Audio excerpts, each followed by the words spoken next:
26 फरवरी महाशिवरात्रि 2025 के दिन चुपचाप गाय को खिला दे। एक छोटी सी चीज, एक महीने के अंदर करोड़पति बन जाओगे।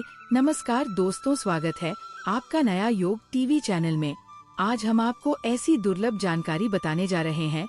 वास्तव में अगर आप शिवरात्रि के दिन अगर आप ये उपाय कर लेते हो तो यकीनन आप पर महादेव और माता पार्वती की असीम कृपा होगी और आप धनवान बन जाओगे। आप धनवान ना बने तो मुझे बताना दोस्तों, मैं सौगंध खाता हूँ। बस जो उपाय आपको बताया जाए वो उपाय कर लेना। चलिए जानते हैं। शिवरात्रि के दिन चुपचाप गाय को खिला दें। ये एक छोटी सी चीज करोड़पति भी अरबपति होंगे। सभी संकट और आसान से मुक्ति, मृत्यु दंड, पितृ दोष तुरंत होगा। पूरे साल आपके भरे रहेंगे अन्य धन के भंडार। यूं कहे कि आपकी 7 पुस्तक करेंगी रूपों पैसों पर राज। बैंक बैलेंस बढ़ता चला जाएगा। आपके घर में वेतन है वह भी खर्च नहीं होगा और बढ़ता ही जाएगा। सभी दुख, दर्द, संकट, कष्ट दूर हो जाएंगे दूर और सभी सुख आपके कदमों में आ जाएंगे। सभी सुख आपके कदम चूमेगी यदि आप ये एक छोटी और खास चीज चुपचाप गाय को खिला देते हैं तो तत्काल गरीबी आपके जीवन से खत्म हो जाएगी।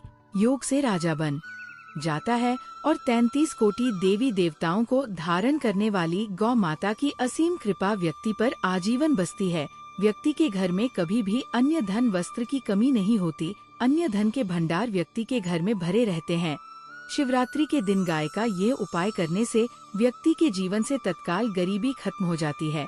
तो दोस्तों, कौन कौन से गौ माता से जुड़े खास और महत्वपूर्ण उपाय हैं जिन्हें यदि शिवरात्रि 2025 के दिन कर लेते हैं तो दोस्तों, गाय का उपाय बताने से पहले मैं आपको शिवरात्रि पूजा के बारे में थोड़ा सा जानकारी देता हूँ कि शिवरात्रि कब है और इस महीने में किस तारीख को है। तो इस वर्ष महाशिवरात्रि 26 फरवरी 2025 को पड़ रही है। शिवरात्रि के दिन आपको पवित्र नदी में स्नान करना है।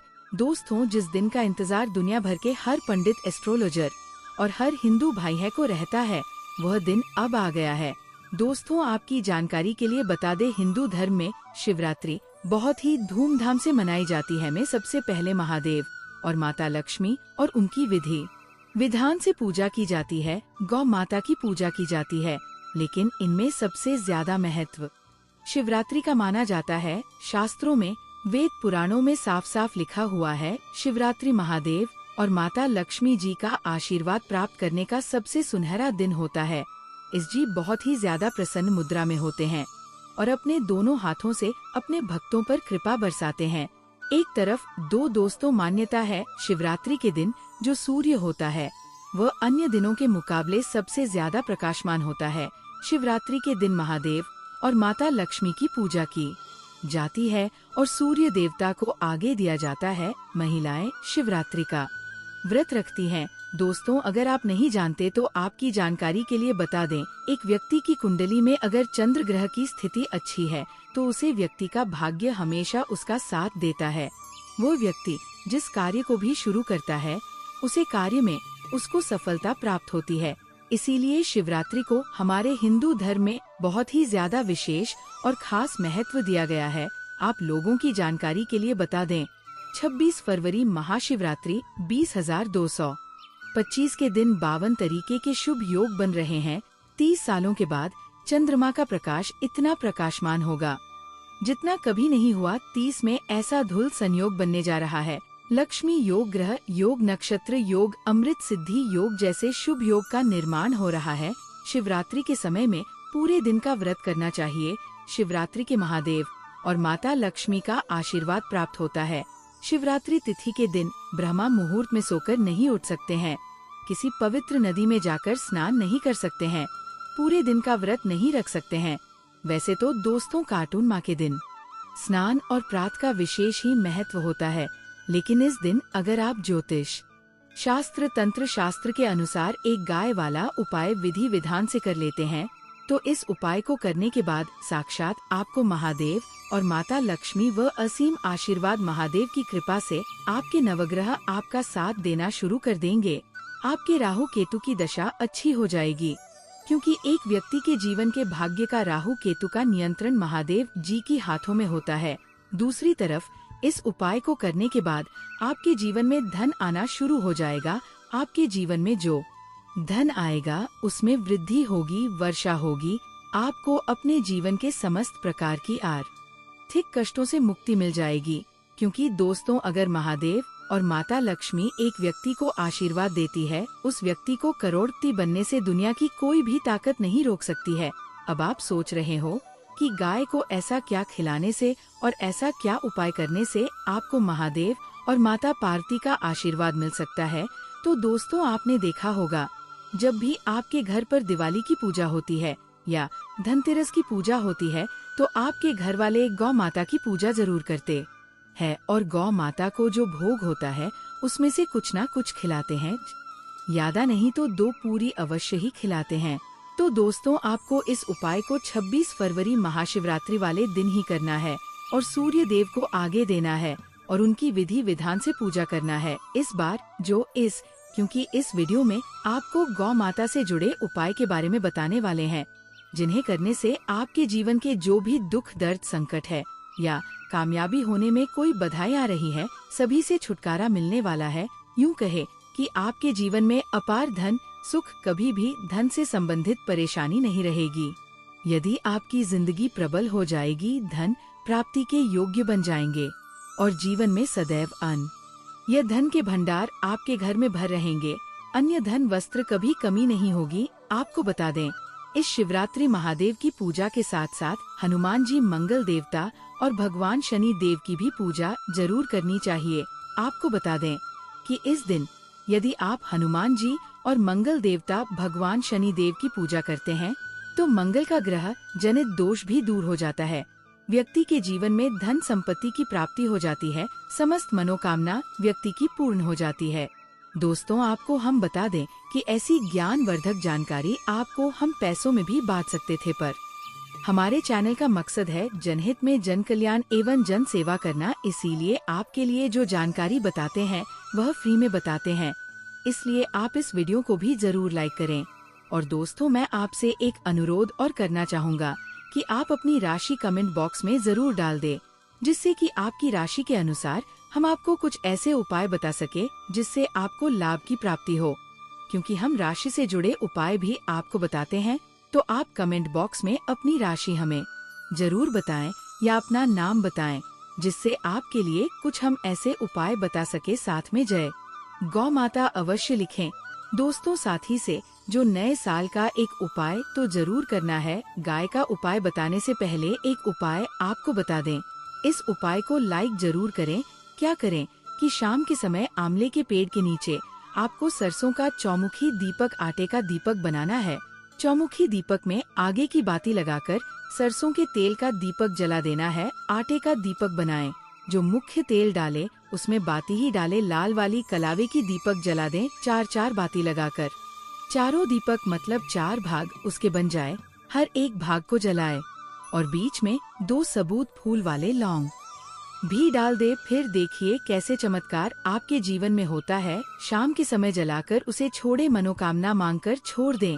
दोस्तों, अभी तक अपने चैनल को सब्सक्राइब ना किया हो तो जरूर कर लें। इससे आपको और भी ज्ञानवर्धक जानकारी सीधे माध्यम से प्राप्त हो सके। दोस्तों, ये गौ माता वाला उपाय बहुत ही प्रभावशाली उपाय बताया मैंने आपको। इस उपाय को जरूर करें। बहुत ही लाभकारी उपाय बताया है, बहुत ही आपको लाभ देगा ये उपाय।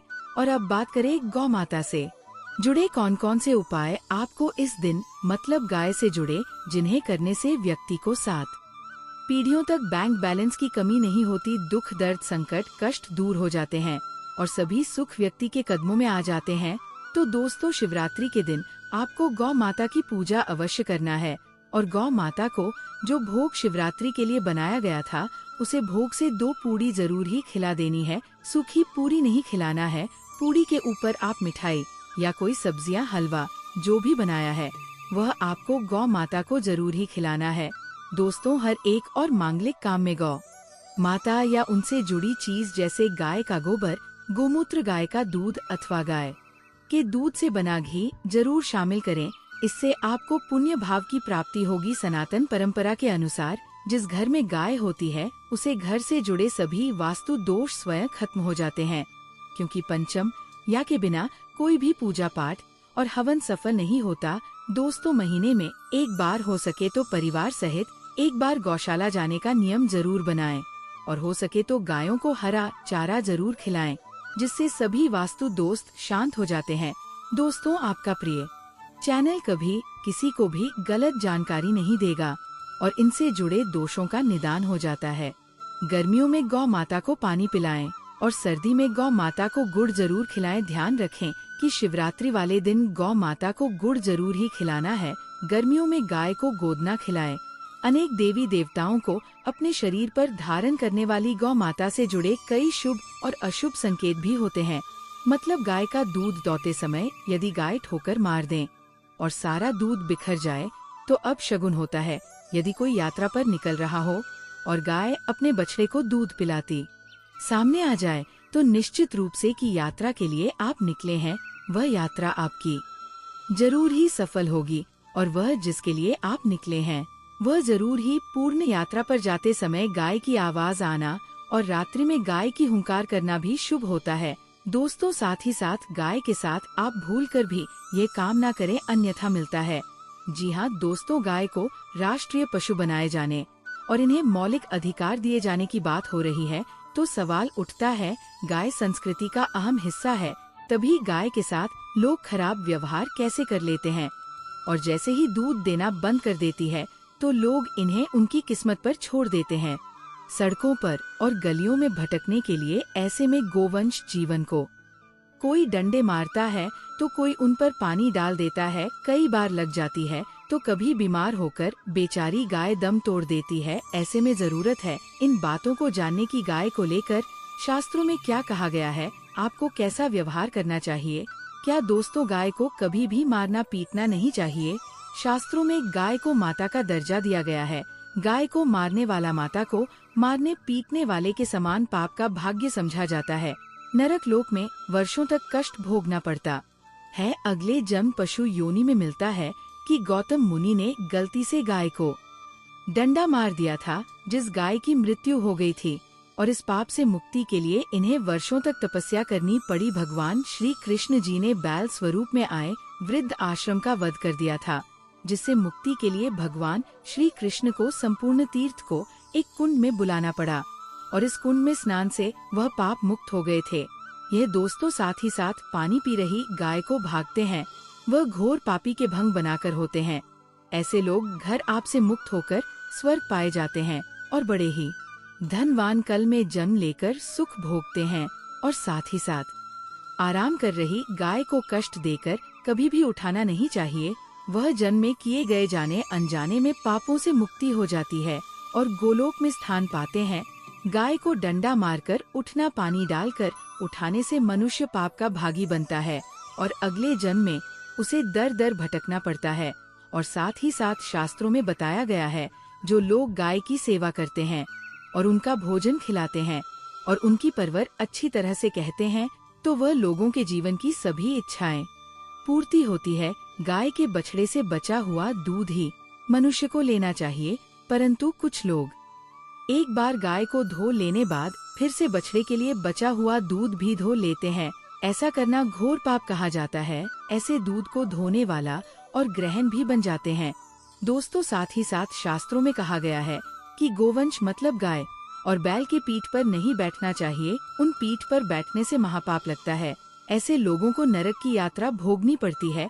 एकमात्र देव के अंश के उत्पन्न नदी ही गौवंश है, जिस पर स्वयं महादेव और महादेवी सवारी करती है, क्योंकि नंदी ने स्वयं अपनी इच्छा से महादेव की सवारी बनना स्वीकार किया था। और साथ ही साथ शास्त्रों में गाय के दान को बहुत ही महत्व दिया गया है, परंतु ऐसी गाय का दान कभी नहीं करना चाहिए जो बूढ़ी और बीमार हो। कठोपनिषद में नचिकेता की कथा भी इस संदर्भ में है कि जिस नचिकेता ने पिता द्वारा बूढ़ी गाय को दान करने पर आपत्ति जताई थी दूध देने वाली और बछड़े सहित जो लोग गाय का दान करते हैं, वह महान पुण्य को हासिल करके स्वर्ग में स्थान पाते हैं। दोस्तों, साथ ही साथ सूर्य, चंद्र, मंगल या शुक्र की युक्ति राहु से हो तो पितृदोष होता है। ये भी मानता है कि सूर्य का संबंध पिता से एवं मंगल का संबंध रक्त से होने के सूर्य यदि न राहु या केतु या दृष्टि हो तथा मंगल की युति राहु या केतु से हो तो पितृदोष होता है। इस दोस्त से जीवन संघर्ष में बन जाता है। यदि पितृदोष हो तो गाय को प्रतिदिन या किसी भी एक एकादशी को या किसी पूर्णिमा के दिन या अमावस्या या किसी भी खास दिन शिवरात्रि के दिन रोटी गुड़ चारा आदि खिलाने से दोष दोस्तों हर एक और मांगलिक काम में गौ माता या उनसे जुड़ी चीज जैसे गाय का गोबर, गोमूत्र, गाय का दूध अथवा गाय के दूध से बना घी जरूर शामिल करें। इससे आपको पुण्य भाव की प्राप्ति होगी। सनातन परंपरा के अनुसार जिस घर में गाय होती है उसे घर से जुड़े सभी वास्तु दोष स्वयं खत्म हो जाते हैं। गाय के ऊपर जो कुबड़ होती है वह बृहस्पति गुरु है। आतः जन्मपत्री में यदि बृहस्पति अपनी नीच राशि मकर में हो या अशुभ शिवलिंग में जा रहे हो और सामने से गौ माता आई हुई दिखाई दे तो गौ माता को अपनी दाहिनी ओर से जाने देना चाहिए। आपकी यात्रा जरूर ही सफल होगी। और साथ ही साथ ये संकेत भी जान ले, यदि आप यात्रा पर जा रहे हैं और सामने आपके गाय पड़ जाए अथवा अपने बछड़े को दूध पिलाती हुई सामने गए दिखाई दे जाए तो समझ जाना कि वह यात्रा आपके लिए जरूर ही सफल होगी। और साथ ही साथ जिस घर में गाय होती है उसमें वास्तु दोष स्वतः ही खत्म हो जाता है। और आप भी रोटी बनाएं, प्रतिदिन ताज़ी रोटी ही बनाएं। गाय को अगर आपने रोटी बनाई है तो कोशिश करें कि उसे रोटी को आप तुरंत ही गाय को खिला दें। अगर आप उसे रोटी को रख देंगे और उसे रोटी को अगले दिन देंगे तो वह रोटी बंसी मानी जाएगी। गाय को कभी भी बांसी रोटी ना दे, इसे घर में नकारात्मक ऊर्जा वास करती है और आपकी बिल्कुल भी नहीं बनेंगे। इससे आपके घर में हमेशा दर्द देवता का वास रहेगा और आप जिस भी उसे काम में आपको हमेशा असफलता ही हाथ लगे। इसलिए कोशिश करें गाय को रोजाना ताज़ी रोटी बनाकर खिलाएं। बासी रोटी गाय को ना दें और साथ ही साथ सड़ी गली चीज गाय को नहीं खिलानी चाहिए। कि घर में कोई फल है, कोई सब्जी है, सड़ जाए तो लोग क्या करते हैं, गाय को देते हैं। नहीं, ऐसा नहीं करना चाहिए। ऐसा करने से यदि आप गाय को खिलाते हैं तो और आप आपके भाग्य बन जाते हैं। और साथ ही साथ आप 8 की 11 लोई यहाँ बनाकर उनके ऊपर हल्दी लगा करके इसके बाद गाय को खिलाएं। हर एक लोही को मिला दें। माता गाय की आप चरणों की स्पर्श करें। या दोस्तों, ऐसा करने से आपके समस्त काम बनने लगेंगे। जो 2 हक का समय चल रहा है वह भी खत्म होगा। आपके जीवन में खुशियां ही खुशियां होंगी। और एक बार आप 7 बार गाय की परिक्रमा भी कर ले तो आपके समस्त कम होंगे। और साथ ही साथ आप गाय को जब भी रोटी दे, रोटी पर या तो आप थोड़ी हल्दी लगा लें। अगर अच्छा ना हो तो आप थोड़ा रख सकते हैं, थोड़ा घी रख सकते हैं। या दोस्तों, गाय को कभी भी सूखी रोटी ना खिलाए। सूखी का मतलब गए रोटी रखें, उसे पर कुछ ना कुछ रखकर खिलाएं। हल्दी रख ले, मिश्री की या जो भी रख ले, मतलब खाली रोटी नहीं खिलानी। इस बात का जब भी आपको शुभ फलों की प्राप्ति होगी। जी हाँ दोस्तों, उपाय कुछ बातें जिन्हें आपको ध्यान में जरूर रखना चाहिए। या दोस्तों, वीडियो अच्छी लगी हो, वीडियो को लाइक करें, ज्यादा से ज्यादा अपने दोस्तों में शेयर करें। नया योग टीवी चैनल पर नए हैं तो आपको इतनी ज्ञानवर्धक जानकारी प्रदान करता है तो आपका भी ये विशेष रूप से कर्तव्य बनता है कि आप नया योग टीवी चैनल को अवश्य सब्सक्राइब करें। और दोस्तों, कमेंट बॉक्स में जरूर लिखें जय श्री विष्णु भगवान, जय श्री कृष्णा, जय गौ माता जरूर ही लिखें।